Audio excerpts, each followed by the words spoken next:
গেলে প্রত্যাশা তো অনেকটাই ছিল, তবে এখনও পরিপূর্ণভাবে সেটা সফল হয়নি। তবে আমরা এত বছর যে বিজয় উল্লাসটা করে এসেছি আর আজকে যে বিজয় উল্লাসটা করেছি সম্পূর্ণ ভিন্ন রকম ছিল। আগে দেখা গেছে আমরা সরকারের একটা দেয়া প্রোগ্রাম অ্যাটেন্ড করতাম, ওইখানে কিছু শিডিউল থাকতো, সেই অনুযায়ী প্রোগ্রাম শেষ হতো, আমরা চলে যেতাম। কিন্তু আজকে আমরা নিজেদের মনোভাব প্রকাশ করতে পেরেছি, নিজেদের মতো করে উল্লাস করে পালন করতে পেরেছি, তো অনেকটাই ডিফারেন্ট ছিল। বিজয় মানে উল্লাস।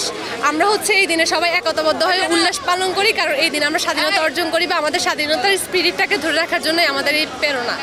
আমরা চাই যে এখনকার যে সরকার সে যেন তৃণমূল পর্যায় থেকে বৈষম্য দূর করতে পারে, যেহেতু আমরা বৈষম্য বিরোধী ছাত্র আন্দোলন করেছিলাম। আর আমাদের পরবর্তী যে সরকার আসবে তিনিও যেন এটার দিকে লক্ষ্য রাখে, যাতে কোনো পর্যায়ে যেন কোনো রকম বৈষম্য না হয় কারোর সাথে, সেটা নারী কিংবা পুরুষ যে ক্ষেত্রেই হোক।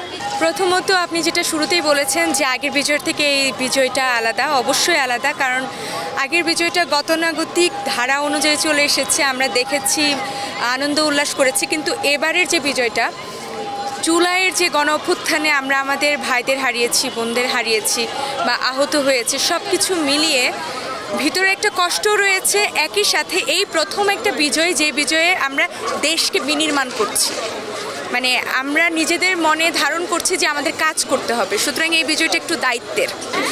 সবাইকে বিজয় দিবসের শুভেচ্ছা।